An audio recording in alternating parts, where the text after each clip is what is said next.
Hey, my name's Rosie. Welcome to Readers Books. I think one of the coolest things about getting to do events again has been trying to sort of figure out how we can do things a little differently and how we can introduce newer stories to the area. And that ties back to the technology bit. I grew up here in Sonoma and up here in North Bay. I always had people say, oh, you're from the Bay Area. You must be really into tech. You must know all these tech people. And I go like, well, they come up here for wine tasting sometimes. And I think a lot of that has changed over the last couple of years with everybody wanting to get away from the city, working from home, trying to balance out life a little bit better than it was pre-pandemic. I think that's one of the things that you guys bring to your work in very different ways. It's not usual that we'd sit down and go like, let's talk about a memoir and a novel from two different people and balance that back and forth. But I think the way that this will work out, Laila has a memoir out about being a woman in Silicon Valley, about being a leader, and about how that can cause a lot of problems, but also make for a lot of good achievements in life. And Mike has a book here about, the nitty gritty, the mystery that could happen, and the maybe it's true, but maybe it's not kind of thriller of Silicon Valley. So they're going to do a lot better job of me talking about it. I just want to let you guys know two more things. If you have anything on you that makes sound, a cell phone, any kind of other device, if you guys can turn it off, that would be really, really great. We've had a couple of problems with people forgetting that cell phones make noise. The books are available. They're at the counter. So they'll be signing books afterwards. And I think that's the boring stuff. So if you guys could give them a really good round of applause. Thank you. Wow, this is fun. Welcome to this discussion about Mike Trigg's new book, Bit Flip, which means what? It's a technical term. So a bit is, in binary code, is a 0 or a 1. It's sort of the most basic element of software coding. And when a bit changes from 0 to 1 or 1 to 0, it's called a bit flip. So it's used metaphorically here as a change of heart, basically. So we're happy you're here. I wanted to start by telling you a little bit about Mike, if you don't know already. Mike was born in Kentucky. He was That's raised... actually the least known fact about me. Because you don't exude a Kentucky vibe. But you do exude a Wisconsin vibe, and you were raised in Wisconsin, Appleton. I met Mike back in business school with his lovely wife. He graduated from Northwestern University, and then he went to the University of California at Berkeley to get his MBA. And over the last 25 years, he's had a career in Silicon Valley where he's been founder, an executive, and investor in dozens of venture-backed technology startups, as well as a contributor to TechCrunch, Entrepreneur, and Fast Company. He lives in Menlo Park with his lovely wife, Leslie, and two sons, one who is in university, and the other is Chase still at home, one more year. And Bit Flip is his first novel, and you're already working on a second, right? I've already written a second. It's very ambitious. It means it'll publish in about 4 to 5 years. Yes, exactly. And I'm Laila Tarraf. I met Mike, as I said, 24 years ago in business school. Seeing those numbers. And we were, I guess, lucky enough to graduate in the middle of the first internet bubble in 1998. And at the time, .com was on everyone's lips. It was kind of a new thing. Remember that? And I spent the last 25 years working in various organizations in tech. First at the internet division of Walmart, Walmart.com, and then Pete's Coffee and Tea, and most recently at Allbirds, the sustainable shoe company. And I wrote a book called Strong Like Water, which came out last year. Like Bit Flip, it incorporates aspects of the leadership challenges that I faced throughout my career. Specifically, I wrote it during my time at Pete's, and whereas Mike created a fictional story, he's much smarter than me as protagonist, Sam Hughes, I instead chose to tell a more personal story about some of the challenges that I experienced and some of the leadership insights that I picked up through those challenges. and how I was able to try not to lose myself in sort of very heady times. So congratulations. Thank you. On The other release thing of we this share book. in common is we are published through the same publisher. Yes. Different imprints, but Yeah. Laila was kind enough to coach me on my journey of getting published, and anyway, so yeah. Well, people tell you about their books, you're like, oh, it sounds good, it sounds really good. When you told me about your idea, I couldn't get enough of it. I was so excited, and I knew it was going to be a great story. So I'm excited to be here. So I wanted to start by asking you, you've been in the industry for 20 plus years. Tell us how those experiences inspired you to write this book. Yeah, so I think my wife's getting sick of me telling this story. Les is good friends with Laila as well. It started very organically. I was a history major, not a creative writing major, but I took a creative writing class, and it kind of got the bug in my head to write a novel someday, but 25-year career in tech got in the way. You needed content. Yeah, well, exactly, and that was kind of where I started. It was sort of write what you know. I mean, I really felt like for all the hype and attention that Silicon Valley gets in nonfiction and in media, there aren't very many novels about the technology sector. And I sort of saw that, the entrepreneur in me saw that as sort of a market opportunity. I felt like, I don't think anybody's really written something that, to me, accurately portrayed life in Silicon Valley and life at a tech startup. Actually, the closest thing was arguably the Silicon Valley TV show on HBO, even though it was, super largely satirical. But it had elements of truth. Absolutely. I mean, that's what makes great satire. It was very much like very realistic. But the initial scribblings were, I would kind of come home from work and I would share with Leslie, something kind of eye-rolling or frustrating or whatever, a little vignette from my day. And she kind of had this refrain of like, you should write a book, you should write a book. And so I started kind of capturing these anecdotes, and then ultimately came up with a storyline to weave them all into something coherent. And only 5 short years later, the thing is finally available as of last month. Was there a moment where you decided, okay, I have enough here, I can see the narrative arc, and you decided you were going to commit and put it together? Yeah, I think every first-time novelist really struggles with that. Writing something the length of a book is just a completely different thing than writing anything else that I had up to that point. A creative writing professor would probably detect that I borrowed some inspiration from the hero's journey template, which is sort of a classic story template dating back to like Greek mythology. And once you know it, you see it kind of everywhere. Star Wars, The Hobbit, et cetera, et cetera. And so that was a little bit my lightning bolt, at least in terms of the arc of the story. So yeah. I kind of used that, and then. The other thing was deeply personal, and your wonderful book talks about all the trials and tribulations that you lived through in your personal life. But for me, it was arguably one of your greatest humiliations as a professional, which is I got fired, and that ends up being kind of the opening jump-off point for the protagonist, Sam Hughes. And I thought, oh, that's a great. Back to the hero's journey, that's a great idea of like pushing someone out of their regular world or whatever it's called. So interesting. When I began to write my book, I discovered there was something called the heroine's journey.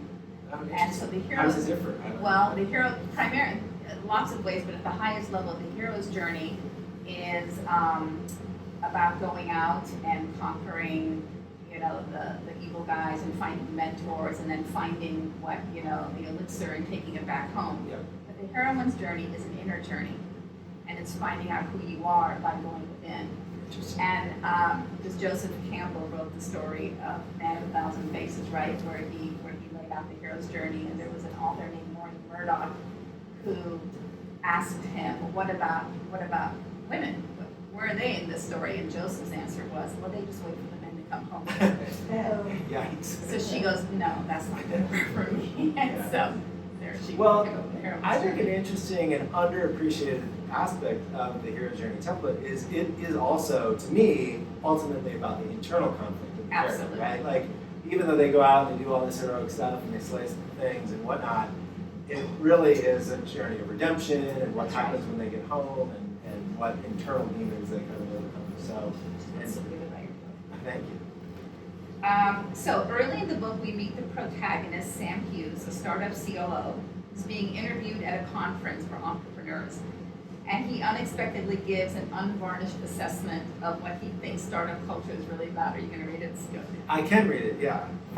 Yeah, go ahead. So from that passage, you characterize the Silicon Valley tech industry as being in an identity crisis. So I wanted to ask you what you meant by that, but you also wanted to read a little bit of it. That was so Yeah, well, the other passage I could read, there's a whole chapter based here in Sonoma, which might be kind of a fun, I'm not going to read the whole chapter, don't worry.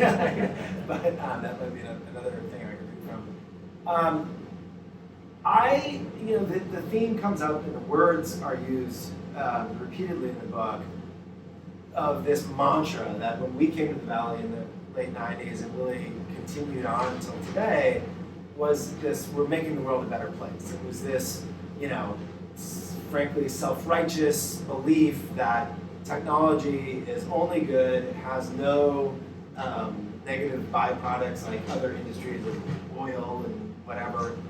And that was kind of the have your cake and eat it too promise of Silicon Valley, that you can make a ton of money and do good for do good for the world. And that bubble kind of bursts for the character and bursts I think for a lot of people in the tech industry over the last several years. You really saw that start to peel away, I think really around 2016, and the recognition of how Facebook in particular had been exploited and the political aftermath there, some of the mental health aspects that have been, more and more greatly appreciated.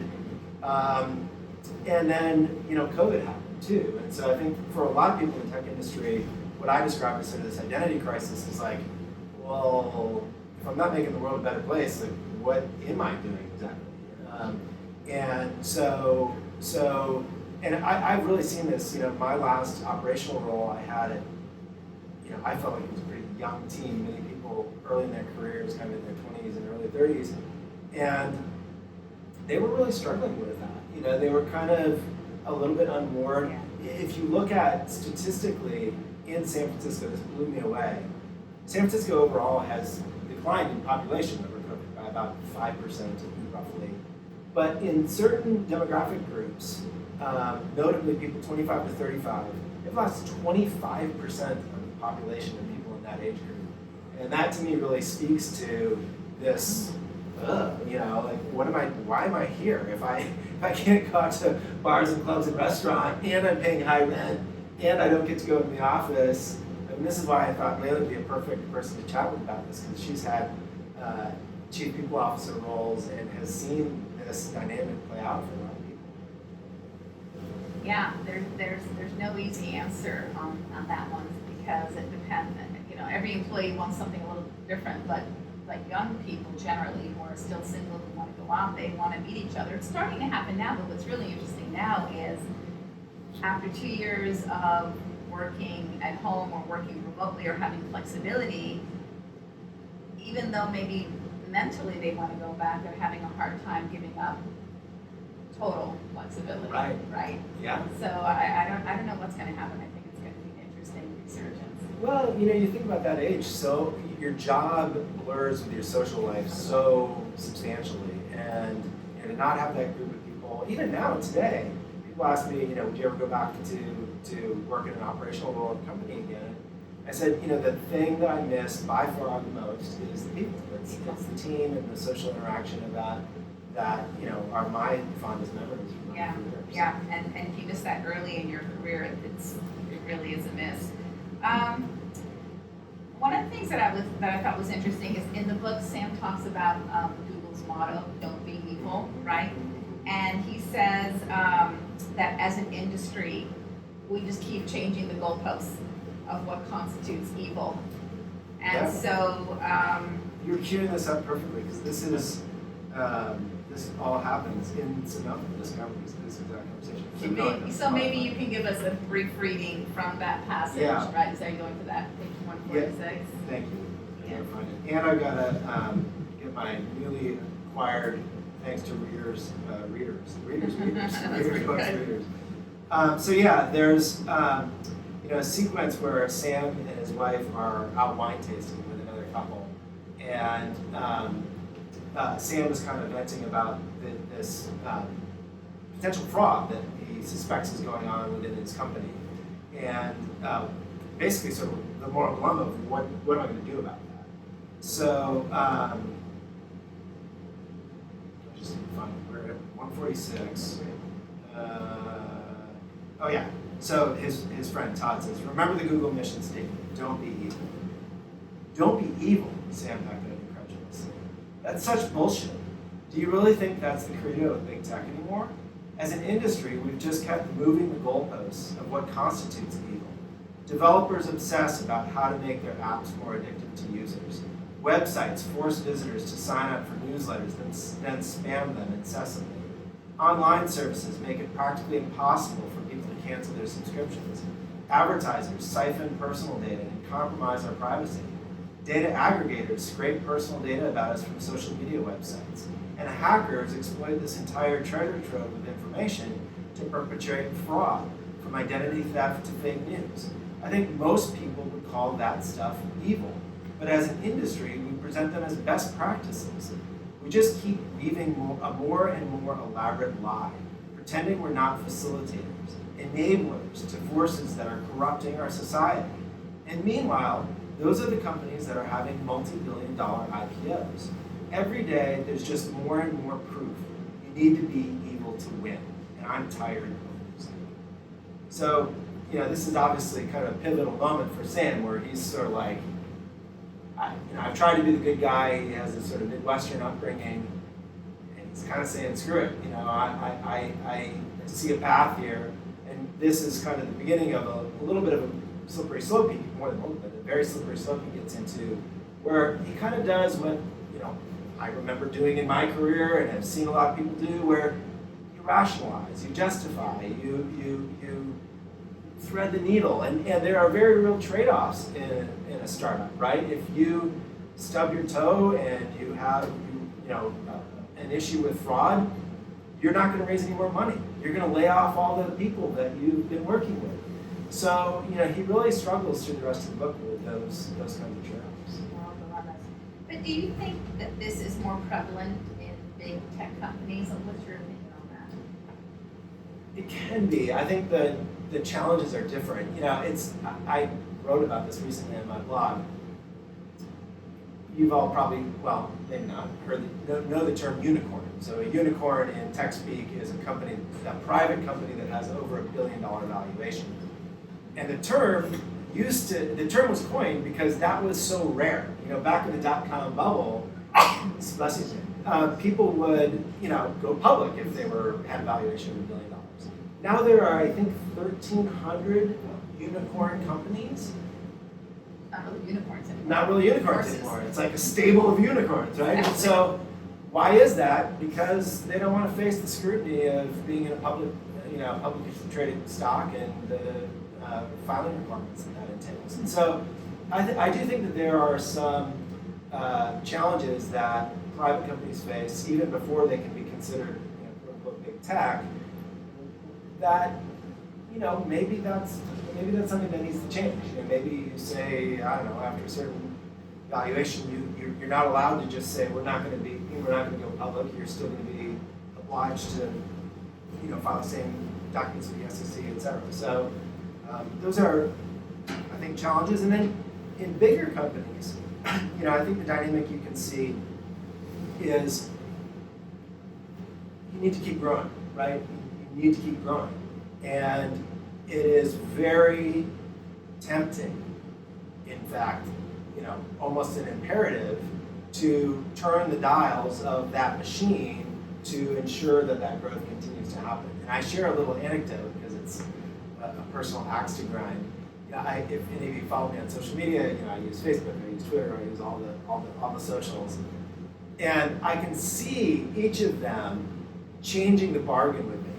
So Facebook, my posts used to get hundreds, if not thousands, of views, and I can tell Facebook's just dialing that back. Why? Because they want me to pay to boost my post, which means I will give them money to keep getting the level of exposure that I used to get for free. So there's a lot of just reeling the rope in, pulling the cheese a little further down the road. And I've been on the other side of that. When you are running a business at that scale, one of my past experiences was I was at a little known today Facebook competitor called High Five, but at the time was a top 20 website in the world in terms of traffic. And you get data every day. You get reams of data, analytics on all the tests you do of usability tests and user tests, and you know exactly how to tweak those buttons and dials to maximize the revenue out of it. So I think there are measures that can be taken both in the smaller tech companies and in the larger tech companies that mitigate some of that not evil behavior. And so what was the privacy law that was passed last year that now when you go on websites and app, it tells you about the cookies and you can choose to opt out instead of immediately being opted in? Well, yeah, in most cases, it's like if you opt out, go to another website, right? I mean, there isn't really very often a case where you can say, no, I don't want it to be tracked, and I want to use your site. And I've been on the other side of that too. I've written EULAs, as they're called, and user license agreements. How many end user license agreements have you ever read in your life, right? You just click go, and companies know that. 99.9999% of people will just click accept. And so I don't remember the name of the law. I actually, not to go down a regulatory rat hole, I used to be working at Capitol Hill in former life, so I'm a little bit of a policy wonk still. But there's a measure in the 1996 Act called the Communications Decency Act, I think, provision 130, and it specifies that companies that allow people to post content on their platform, like everyone, Instagram, Facebook, etc., are not liable for that content, so they can't be sued. And maybe in 1996 there was a certain logic to that, to try and get the internet off the ground and prevent these fledgling companies from the lawsuits that a large media company or TV or newspaper company could be exposed to.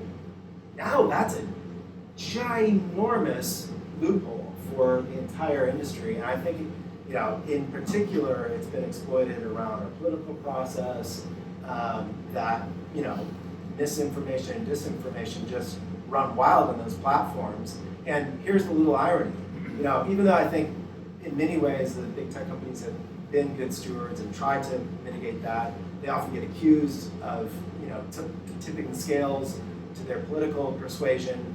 But the sad reality is that stuff that's the stuff we click on. That's the stuff we view. Human beings are very activated by outrage, very activated by, lust and other, kind of base emotions. And, all those companies know that they can kind of, they face this trade-off. They know that, outrageous content sells. And that I always throw out because I think we as consumers of technology need to be thoughtful about that, about what we click on, what we view, and know that that's tracked, and you can get fed a stream of information that really pushes you one way or the other. But it's almost impossible when it's built to develop sort of that addictive behavior, right? And there's a lot being, there was something that came out a few years ago with Tristan Harris and, the social dilemma. Social dilemma, you guys know? That was the first time I'm like, wait, what? Yes. And I felt like kind of silly that I wouldn't know that. And that was what I was sort of referring with this company, High Five. I mean, it is, there's like these subtleties of like, oh, well, maybe if we do this, maybe if we do that. But when you get to that level of scale, you know exactly what to do to get that person to spend more time on the site, to click another thing, to view another video, whatever it might be. And so there's a little bit of bad actor in the tech company, but there's a little bit of reinforcement that happens just in our own behavior, the way we consume online content, and frankly, for people with children, the way our children consume online content. I think that is, obviously as a parent, it's very troublesome to see things like Facebook files and other kinds of things show that they know that they're making this trade-off between clicks and views and time on site and mental health, and yet they continue to cash in. Sorry, this didn't mean my book's actually not that much about big tech because the company that Sam works for is a smaller company, kind of medium-sized company. So there's a lot. I'm going to do a little pivot here, but right now, we're in the middle of the Great Resignation. A lot of disillusionment right now, right, with workers. What do you see as some of the factors that are contributing to this trend? Yeah, if people aren't familiar with that term, within the tech space, there's this term that's been thrown around called the Great Resignation, where a lot of tech companies, in particular during COVID, had large blocks of people just up and leave, either move to different areas or quit the company altogether, or change careers and other kinds of things. I personally believe it's rooted, I went through that myself, right? I sort of had been in tech my whole career, and during COVID, I thought, gosh, if I'm ever gonna, go take a crack at being a full-time writer, now's the time to do it. And so I took the plunge. I think anytime you're dealing with a disruption like COVID, it does cause you to sort of step back and reassess, am I doing something that makes me happy? Yeah. But I think a lot of it is kind of rooted there. I think, there was a little bit of this veneer, this make the world a better place veneer that, I'm sure you saw it in we would always do our mission and values and sort of things like that. And it's like, we're making the world a better place through, AI, whatever. It's like, are you really? It's a little bit of a stretch. And I think when again, you're working from home, you're not there in an office where the Kool-Aid drinking is constantly reinforced around you, it's easy to kind of step back and go, ugh, maybe I'm not happy doing this, maybe I want to do something else. So I think that's the core thing that's driving it. And I wrote another blog post about this. I think big tech companies, many of whom have not sort of pushed their employees too hard to return to work, are going to regret this, because I think they're going to continue to struggle with the creating the culture of devotion to the business that is really vital for a lot of companies. But I don't know that they have a choice. I saw a graph the other day, I think it was in a McKinsey article, that showed like 3 months into COVID, the expectation of employees going back to work was 4 days at home, 1 day in the office. And employers was 4 days in the office, 1 day at home. Right. And over the last 2 years, it's kind of gone like this. And employees are not, well, maybe a day and a half in the office. And now employers are like, okay, you can work from home, 3+ days. Yeah, that's going to be hard. And I think for companies, at least that I've seen, that have really put the hammer down, they're losing employees that have to come into the office. They're the ones that are actually losing more employees. So I agree with you. And now at the beginning, productivity measures were showing that, oh no, people are still as productive, not anymore. Yeah. They're really, it depends on your role, your career, if you're kind of heads down coding or, but for most people, you are more productive when you're around other people doing work, you're getting energized by them, you're collaborating, creativity and brainstorming. You can't do virtually. That's for sure. Yeah, and you lose that intangible, the connective tissue, the shared sense of mission and purpose. Even if some of that shared sense of mission and purpose may be sort of BS, that's important. Not BS. Yeah, it's not BS. It's not BS. You just have to make it real and authentic. Right. And not everybody can save the world. Yeah, and I think that is, to me, that's what's important. Yeah, absolutely. I don't know if you guys have been seeing, there's also a lot being written right now about hustle culture. Has that term, hustle culture is what the... Side hustle? No, that's another term that's come up. But hustle culture is something that a lot of, I think, sort of Gen Z and millennial, they're describing the older generations kind of being ambitious and working really hard and kind of climbing the corporate ladder to be hustle culture, and it's sort of a pejorative word. Like, we're not gonna subscribe to the hustle culture. We're going to quiet quit. So quiet quitting now is a term that's emerged. Have you heard this? No, they don't leave the company. They just do just enough to not get fired, and it started about a month ago with a TikTok, as most things do today, of this young guy who's got this voiceover, and he's kind of wistful and melancholy. I'm just not going to subscribe to hustle culture, and I just encourage you to do some quiet quitting. And so I think about employers now who are like, oh my God, we can't get them back in the office. They're quiet quitting, productivity is going through, down through the floor. Like, what is the answer here? I don't know that I know the answer. I don't know that I know the definitely answer not either. one extreme or the other. And I think it goes back to being a little more honest and authentic in terms of what we're doing here, right? So we're probably not saving the world. Some people might be, maybe Leslie is because she works at a medical device company. But for most of us, maybe we could just create good careers and lives for the people that we work with, and that's something too, right? Or have social mission. I mean, Allbirds, Pete's, you've had the benefit of working at some companies that have had a social mission That's right. and eco-friendly. So I think that can be very motivating for employees. Yeah, everybody sort of has their something. I think a challenge in the software space is there's just too many software companies. Yeah. And it's just too easy. The barriers to entry to building a software company are so low that I think, it's like books. There's just too many to get through. So, keep in mind questions too, because we're going to leave a little time for questions too.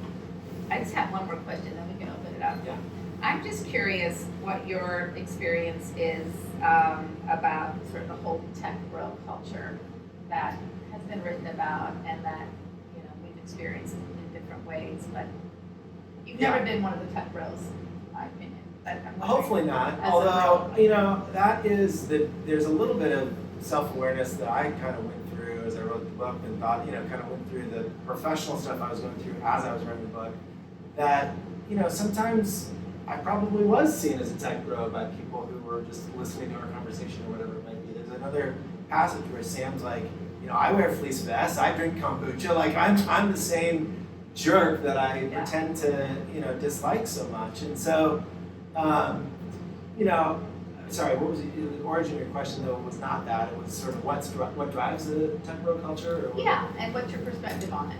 I think in some ways, it can be obviously incredibly toxic in certain environments. I mean, we've all read about companies like Uber and others where it's just like, this is kind of out of control. I think there's the opposite end of the spectrum too, if you're honest, right? Where there are probably situations that, are misconstrued or whatever, and so there's, you don't want to over-index or overreact to that. I think a lot of it does start with, doing a startup is just a brutal process. And like a lot of life and death fights, you almost need to muster, male or female, a me against the world, I'm gonna take this hill mindset, whether it's the Marines or starting a company. And so I think a lot of it does sort of start with that, and that gets reinforced in the culture, right? There's a lot of hey, the companies that make it, they behave like this. They have the bro culture, and they're up all night, and they're doing shots, and they're whatever. And so, we saw famously, a lot of investors who say, I invest in that. I look for that mindset because those are the companies that are going to make it. I think there's been a backlash against that in Silicon Valley that's frankly well overdue from some of the high-profile cases, lawsuits, et cetera, that have happened. I think one of the things Silicon Valley is really good at is we're fast learners. And I was really impressed with the latest startup that I was doing. It wasn't the world that I depict in BitFlip already, like within years of it. It used to be, overwhelmingly older white males, straight, et cetera. And the people I was meeting with when I was pitching my company were a spectrum of diversity. And now, granted, in many cases, it was the older white males bringing in those younger associates to fill out their broaden their diversity. But that's impressive. I think there's a listening there that happens in the tech industry and a reaction to it, and kind of a survivalist instinct, right? Even though we rail about big tech, the vast majority of companies in the Valley are small tech. They're startups, they're early stage, they're Series A, they're Series B, and they really define a lot of the culture. And I think and then the other thing that I would say is a factor is, the Bay Area, we have the benefit of being just a naturally incredibly diverse region. And people here, many people like myself, self-selected it. We came here because we love the area, we love the values.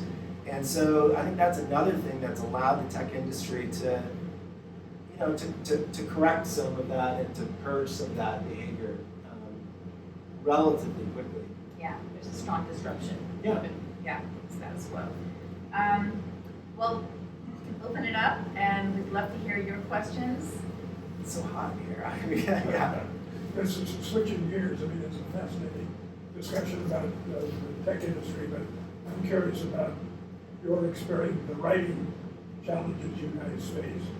And I guess more specifically, at the end as you're writing your novel or your memoir, at the end of the day or the end of the chapter, end of the section, could you walk away from it and turn it off, or are you constantly thinking and worrying about it? They're so different. I'm gonna also. Laila's book is incredible, and I would think our answers can be very They different. might be different, because mine was so personal. Exactly. And I had to, I had to write in the morning, like 5 a.m. to 7 or 8. There were some days where I'd look up and You're it was working like, yeah. and I was working. Yeah. I just read an article that, I think it was Elizabeth Gilbert, when she started writing is when she forced herself to go to bed at 9 o'clock so that she could get up early and write. And you just have to make the time, you have to carve out the time, because it won't happen otherwise. And for me, the added benefit of writing that early was because once I put on my business brain, my activated brain, I couldn't write my personal story anymore because of my ego, my inner critic, my personality. That was like, I was in full sort of work mode, and that doesn't make for very good vulnerable writing, because I was trying to peel back the layer. How did I feel? What was that like? And so there were definitely days where I'm like, oh, I'm so tired of this, because you really relive what you are writing about, and you have to. And at a certain point, I began to work with a writing coach, which was great because I wasn't a writer before this, and she would keep me on track and keep me accountable, but she would also give me advice that would help me with sort of the craft of writing, right? So she would help with the narrative arc, the tension, the push-pull, and she'd say, if nothing changed from the beginning of the chapter to the end of the chapter, it's not a chapter. Right. And so I credit her, for helping me write a book that I think is pretty fast-paced. And then it gets interesting. Then it's just fun, because once you have the container, I thought the hardest part was the container, the blueprint, because I could write, but then it was just dribbles and drabbles, right? But once I had the container and I had the narrative arc and the tension and the before, during, and after, like I had all these structures that I then pulled away as the book was finished. then I felt free to just write.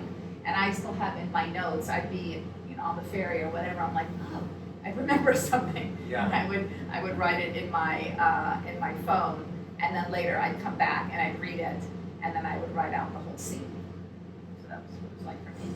Yeah, I found you have to look for those moments where your brain's really activated in what you're doing. And as with writing a fiction story, for me, that was like I needed that creativity spark, right? Like I needed to really kind of feel like I had creative inspiration because I wasn't writing a memoir that was sort of recollection almost is what you're drawing on to a large extent. So I found that I would have these like bursts of creativity. This violates, by the way, every rule that I hear from people say you should do to be a successful writer.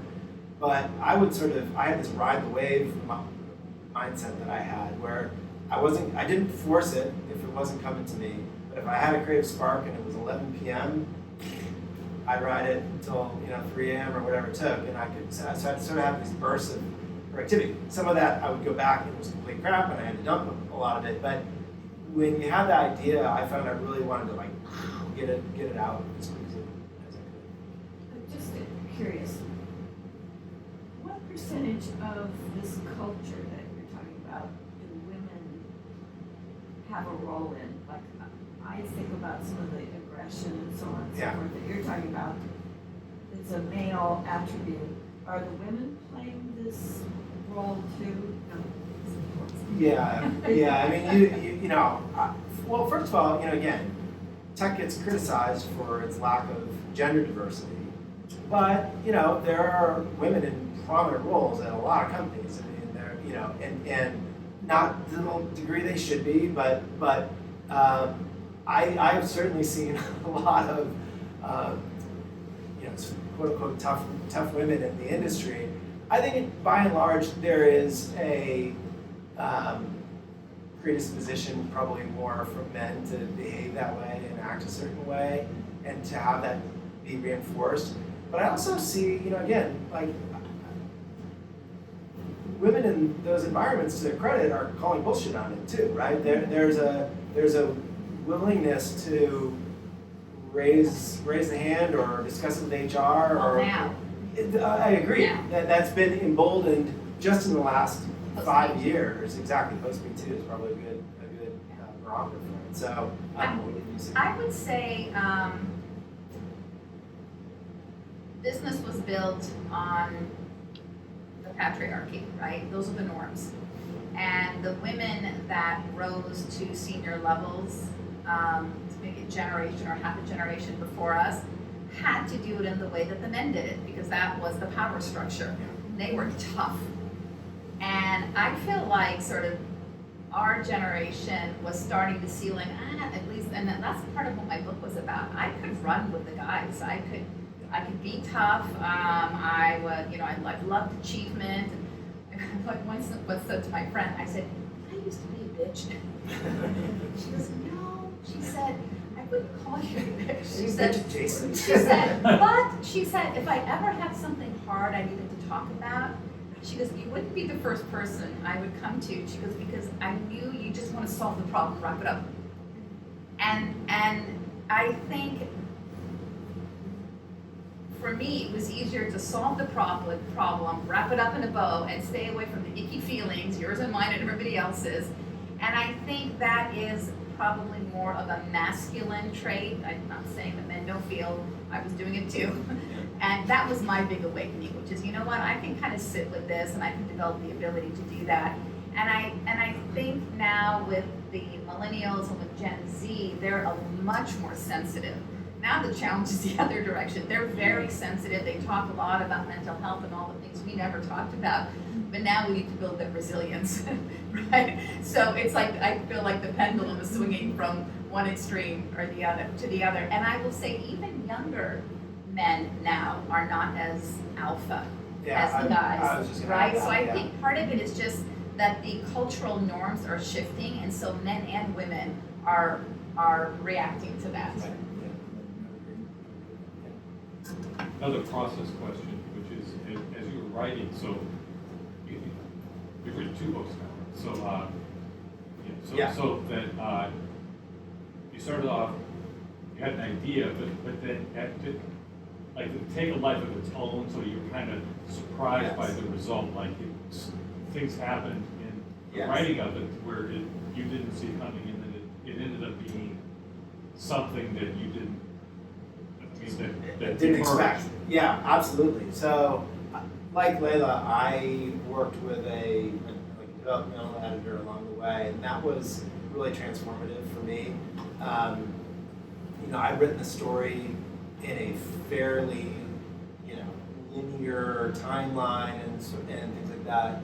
And I sort of summarized his feedback was he took my last chapter and made it my first chapter. So it was like, let's just spin this on its axis and kind of see what's going to come out differently. He was also very helpful. You mentioned entries and exits into the chapters and kind of keeping the reader engaged. He was really helpful for me in that. The drop-off points in the book are I think much more cliffhanger type. Keep reading. You want to keep reading, exactly. And so that's really the challenge. I mean, I think any author, people are like, oh, how's the book sales going? It's like, I don't really care about sales. I really care about people reading it. The $17 to buy my book is a small investment compared to the 9 hours or so it takes to read it. And so, having people read the work and engage with it and give me feedback on it, that's what I find most valuable. So when you're in the process of writing, are you able to read someone else's work? What are the inputs that you allow yourself to? Well, that's a great question. So a variant of that question is, somebody asked me once, are you worried that will impact you, good or bad, right? Will you start imitating their style, or will you? I have become a much more voracious reader since becoming a writer, because it's honing the craft. Yeah. I mean, you really read things differently than I used to. And I do all sorts of, I read mainstream literature, I read independent stuff, I read a lot of, I'm a judge for a literary competition. I am in workshop groups with other authors where you're reading super raw stuff. And all those things help. They all influence the writing, and it's hard to know how your brain works ultimately, where you're drawing inspiration from, where you're getting ideas from. I would say I definitely, in all my books, I'm working on outlining the third book too, I will get inspired by other stories, and I'm like, I really like how they did that. Like, I don't know if anybody's read Where'd You Go, Bernadette? I love that story. Great book, right? Yeah. So I'm doing, my second book is completely different, but one of the things that book did, I think, very well is kind of these borrowed found objects, where you'd see a ticket, and you'd see a journal entry, it wasn't like one narrative arc throughout the book. And even though my second book is not anything to do with Where'd You Go, Bernadette, but I was like, that's a really neat idea. I want to do that in a book that I do. So pick things up. Yeah, I agree. I read a lot of memoirs, and the prologue and the epilogue are interesting tools for memoirs, right? Because you kind of drop stuff. You drop, sort of like, oh my gosh, what's happening here? And then you read the story and it unfolds and you see what happened. Last Castle was a good one for that, and Education, and Mary Carr writes great books. So yeah, lots of stories. Yeah. So how much life experience do you think is important going into a first novel? Do you think it would have been a different book had you been younger? Or? Yeah, almost certainly. But I think you can,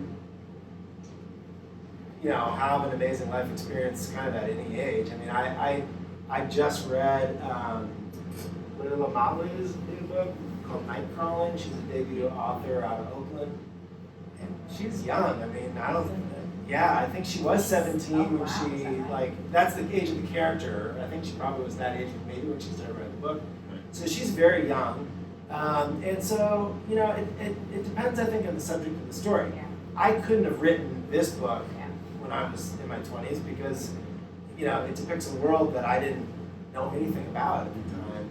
And that was, a big motivator for me in writing the book, as I mentioned, was to bring sort of what an authenticity to what that was like without it hopefully feeling too daunting to somebody not from the tech world. But, you could write about an experience that you had in childhood, that you had, as a young adult, that are, incredibly moving. And, the most gifted authors can conjure up whole worlds. I saw, who's the woman who wrote, it was made into a movie and I'm blanking on the name of it, but she was very young when she wrote it. She went to my alma mater, Northwestern. It's like this crazy elaborate sci-fi story. I was like, wow, where did you come up with that? So, I think it varies for every author. Need more information. I'll think about it. Did you think about being an author in college, or did it pursue? I did briefly. So I mentioned this creative writing course that I took at Northwestern, and I can trace that back to the first moment where I was sort of like, this might be a fun thing to do, and I enjoy. And back to your point about where do you draw inspiration based on age, I wrote the subject of one of my short stories then was working a day at my grandfather's chicken hatchery in Minnesota. And one of the things you had to do, which I later found out my cousins were punking me, is pop the heads off the deformed chicks, basically. So you take the chicks and you throw them into a bucket. I mean, it's farm work, right? I mean, it is legitimate farm work. It toughens you up. But I wrote that story, and there's an ode to that in this book.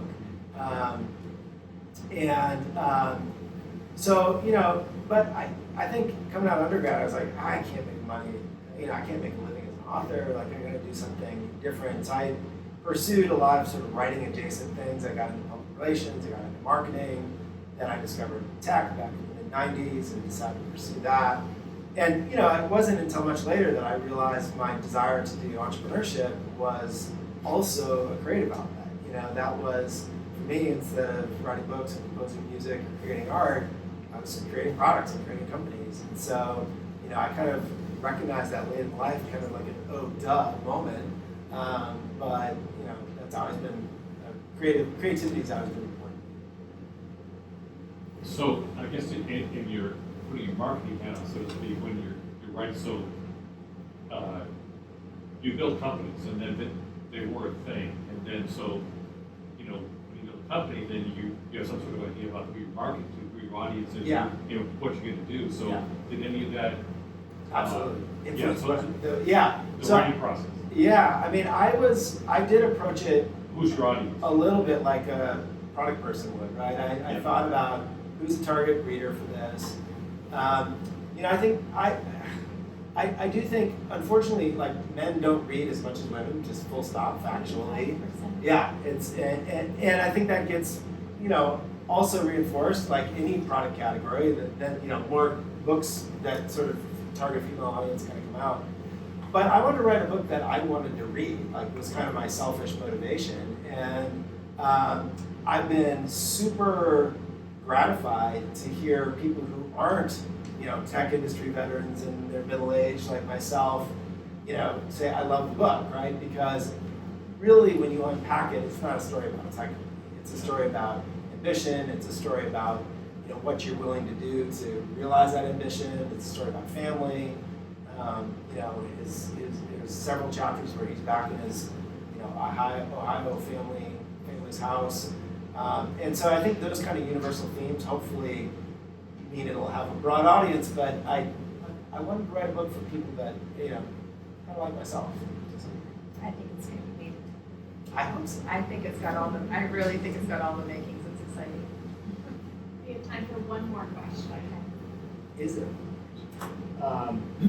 Thank you, by the way. This was really fun. So I had a chance to read Laila's book, which I loved. And what I liked about it was the personal transformation and the vulnerability and your authenticity, and of course I'm biased. But my experience with your book was life-changing, to be honest. And I haven't had a chance to read your book yet, but I'm curious because I think you could have written it in a similar manner. Yes.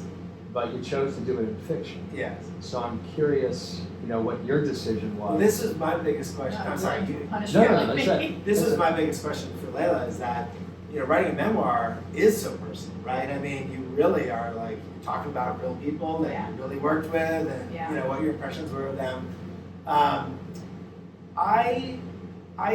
chose fiction a little bit, back to like, there's a lot of nonfiction about Silicon Valley, and memoirs and biographies and, company profiles and you name it, and business help books, and there's a whole probably bookshelf of those out here.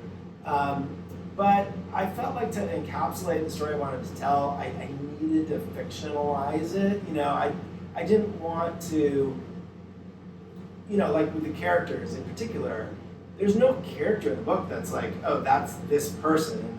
And I almost wanted to like amalgamate traits that I'd seen to sort of represent sort of different archetypes of people that you work with in the Valley. And so I felt like I could do that more effectively with fiction, almost like, amplify the message I was trying to send and make it a little bit more interesting than, my personal story might have been. In a way, it feels like your main character is the collective Silicon Valley consciousness that started, as wanting to save the world, and over time, had a crisis of consciousness. For me, my motivation was really just healing through writing my story, and I had to go deep on it, and it had to be personal. I actually turned down agents that wanted me to write it as a how-to book, because there is an angle on it, which is sort of a how do you get through this crisis? Women in business, and how do you get through, and here are the 5 things you need to do to work in this type of environment. And I tried for about 3 months, and I never popped the wave. I just started getting depressed. And I thought, it's not the story that I want to tell, at least not now. I felt like I had to tell my personal story first. So I think that's the key for any creator. Exactly. You can't over calculate what you're going to write. You got to write what's inside of you. It's like the.